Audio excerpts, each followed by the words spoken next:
Assalamualaikum warahmatullahi wabarakatuh. Kami dari kelompok 4 yang beranggotakan Lutfiana Zayani, Muhammad Fatkan Khorib Aroyan, dan Muhammad Iqbal Khawirul Bahri akan menjelaskan mengenai bab 12 dan 13, yaitu regulasi dan antitrust, peran pemerintah dalam perekonomian, dan analisis risiko. Pada bagian pertama, kita akan menjelaskan mengenai regulasi pemerintah untuk mendukung kalangan bisnis serta melindungi konsumen, pekerja, dan lingkungan. Pertama, ada regulasi pemerintah membatasi persaingan. Ratusan pressure groups yang berasal dari kalangan bisnis, petani, pedagang, dan kelompok profesi telah berhasil membujuk pemerintah untuk melaksanakan berbagai regulasi yang akibatnya membatasi persaingan dan menciptakan kekuatan pasar yang artifisial.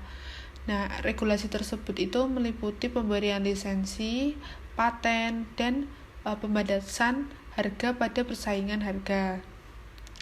Kedua, ada regulasi pemerintah yang membatasi persaingan. Pemerintah juga melakukan campur tangan dalam perekonomian untuk melindungi konsumen dari praktis bisnis yang tidak adil, buruh dari kondisi yang kerja berbahaya, dan lingkungan dari polusi dan kerusakan. Hukum dari regulasi tersebut seringkali diadakan untuk menjawab tekanan politis yang dilakukan oleh beberapa kelompok konsumen, asosiasi kerja, atau kelompok pecinta lingkungan, dan tidak jarang juga pada pembatasan persaingan. Eksternal dan regulasi. Arti dan nilai penting eksternalitas. Produk dan konsumsi beberapa produk bisa menimbulkan efek samping yang merugikan atau menguntungkan, yang disebabkan oleh perusahaan atau orang yang tidak secara langsung terlibat dalam produksi atau konsumsi produk tersebut. Hal tersebut dapat kita sebut dengan eksternalitas. Nah, eksternalitas ini sendiri dibagi menjadi 4, yaitu ada disekonomis eksternal produksi dan konsumsi, dan juga ekonomis eksternal produksi dan konsumsi. Lalu di bawah ini terdapat contohnya. Selanjutnya ada kebijakan untuk mengatasi eksternalitas. Salah satu cara untuk mengatasi kegagalan pasar atau efisiensi akibat terjadinya ekonomi eksternal yaitu regulasi atau larangan pemerintah. Dengan melarang sebuah aktivitas yang meningkatkan ekonomi eksternal, maka disekonomi eksternal tersebut bisa dicegah. Nah, misalnya ada pelarangan deregulasi, lalu ada pajak, subsidi, lalu eksternalitas negatif dan positif itu juga bisa kadang-kadang dapat diatasi dengan pembayaran sukarela.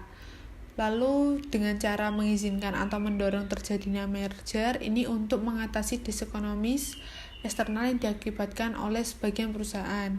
Lalu ada juga penjualan izin polusi oleh pemerintah, yang mana untuk membatasi jumlah eksternalitas negatif hingga tingkat optimal secara sosial. Regulasi fasilitas umum.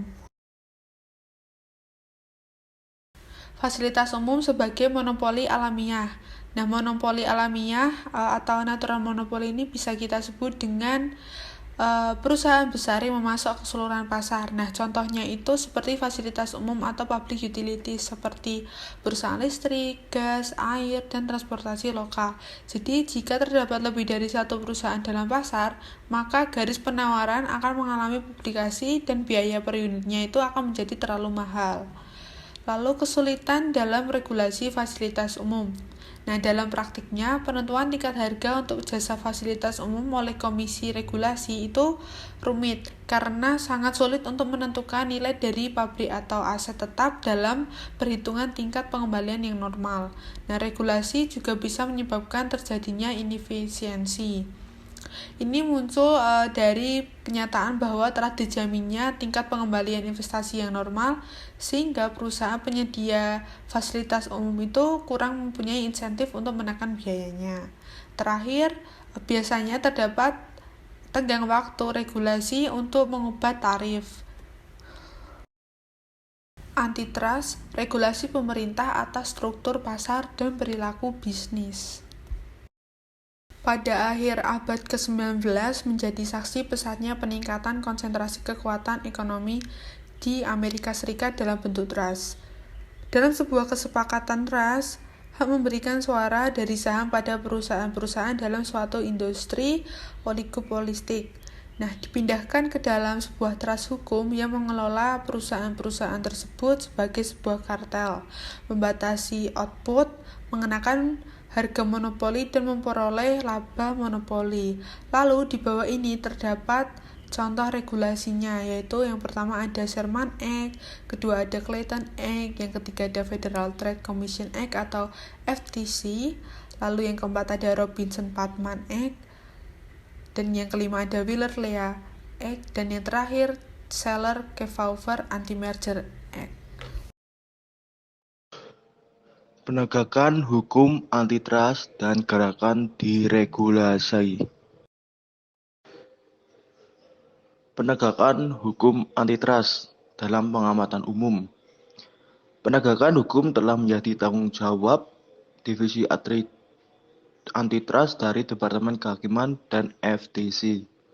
Secara umum, Departemen Kehakiman menegakkan hukum berdasarkan Sherman Act dan Pasal 7 atau Pasal Anti-Merger Clayton Act secara pidana, sementara FTC secara perdata. Gugatan antitrust bisa diprakarsai oleh Departemen Kehakiman FTC atau Jaksa Tinggi Negara Bagian, dan oleh kelompok pribadi atau seperti individu atau lembaga. Karena Undang-Undang Antitrust Amerika Serikat sering bersifat luas, banyaknya interpretasi hukum berdasarkan analisis ekonomi sering dibutuhkan dalam penegakan hukum antitrust.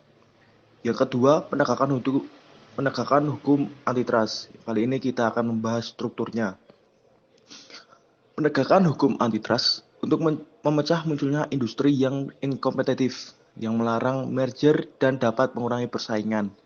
Menurut Mahkamah Agung Amerika Serikat, bahwa ukuran saja tidak perlu dikhawatirkan karena tidak ada indikasi untuk pelanggaran monopoli bisnis secara ilegal agar sebuah kasus gugatan dapat dimenangkan.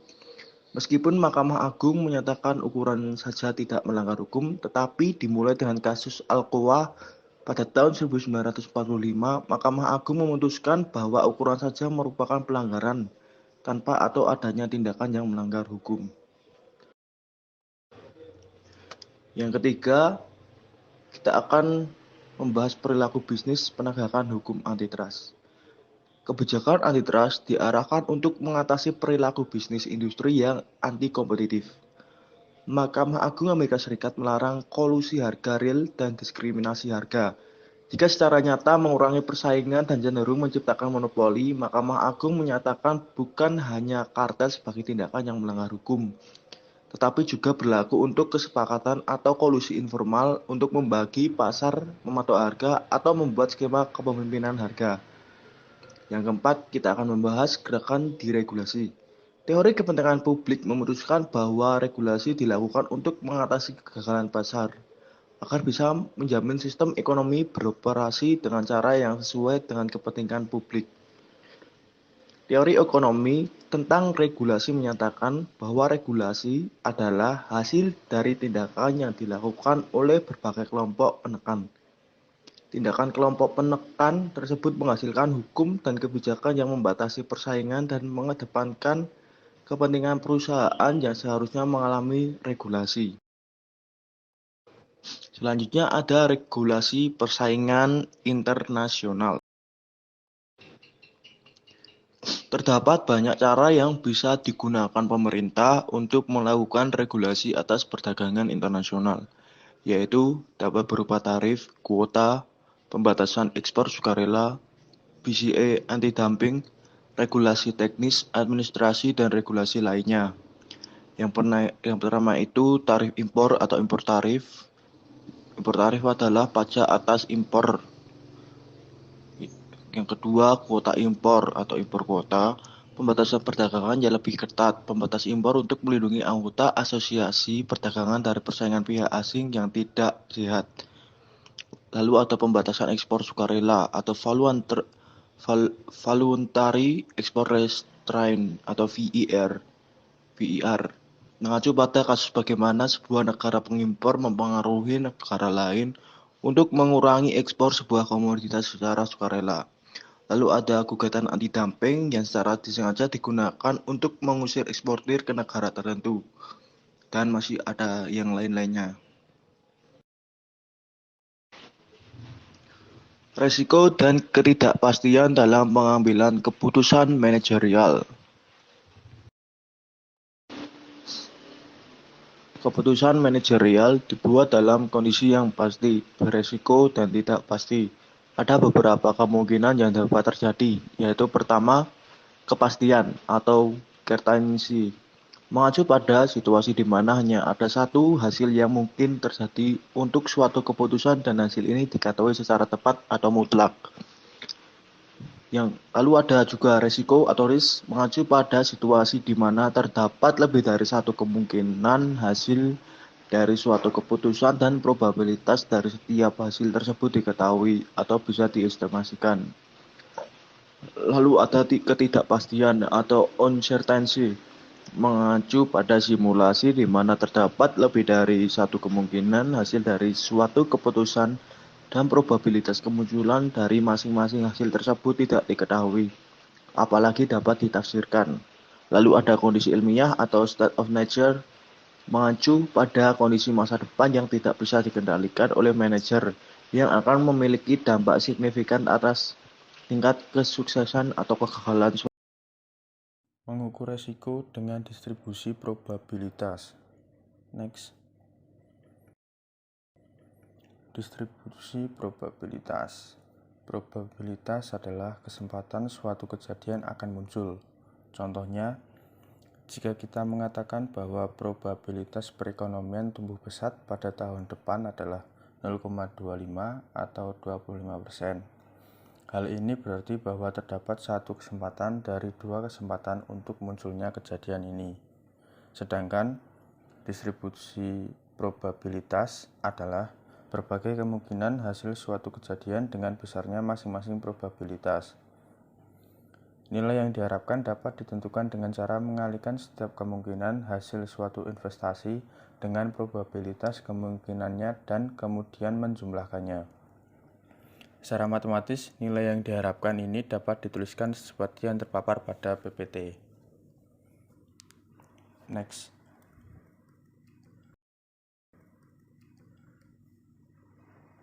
Ukuran resiko absolut deviasi standar.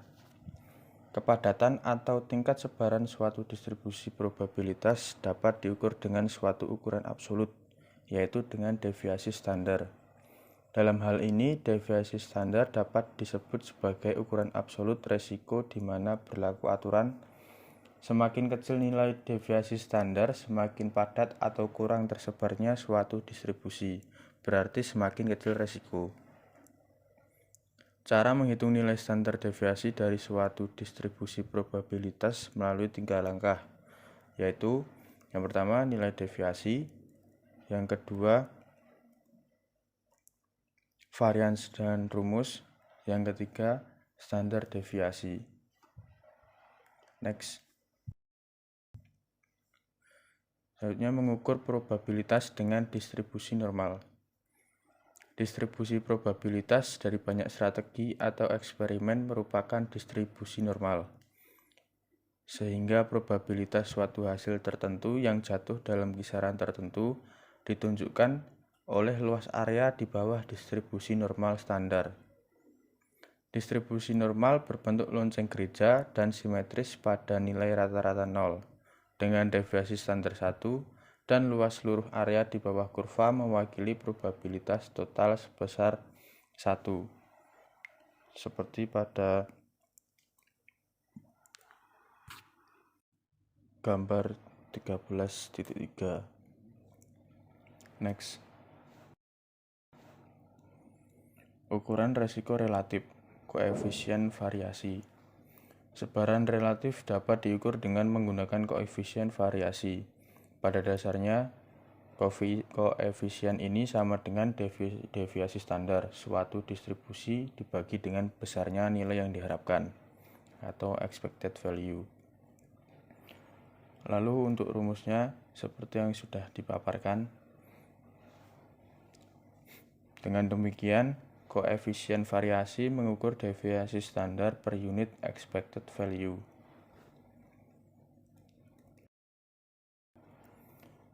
Teori kepuasan dan penghindaran resiko. Pada umumnya, manajer yang dihadapkan pada dua alternatif proyek dengan nilai yang diharapkan yang sama tapi dengan koefisien variasi yang berbeda akan lebih suka memilih proyek dengan resiko yang lebih rendah, yaitu proyek dengan koefisien variasi yang lebih kecil. Namun demikian, ada juga manajer yang lebih suka memilih proyek dengan resiko yang lebih besar, sementara yang lain kurang begitu mempertimbangkan resiko. Perbedaan ini tergantung pada sikap pengambil keputusan terhadap resiko yang dapat dibedakan menjadi 3. Yang pertama, penghindar resiko.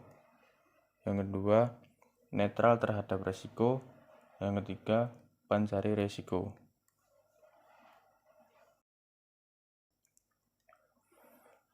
Penyesuaian model valuasi untuk resiko. Secara umum, kita mengenal nilai keuntungan adalah selisih dari penerimaan dikurangi dengan biaya. Oleh karena itu, tujuan perusahaan adalah memaksimumkan keuntungan. Maka model valuasi dari perusahaannya seperti pada paparan PPT. Dalam pembagian ini akan diperluas model valuasi tersebut untuk mengakomodasi proyek-proyek investasi yang melibatkan risiko.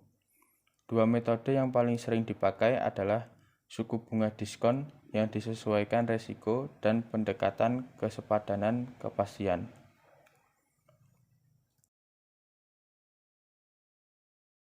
Sekian dan terima kasih. Mohon maaf apabila kami terdapat ada salah kata yang tidak berkenan.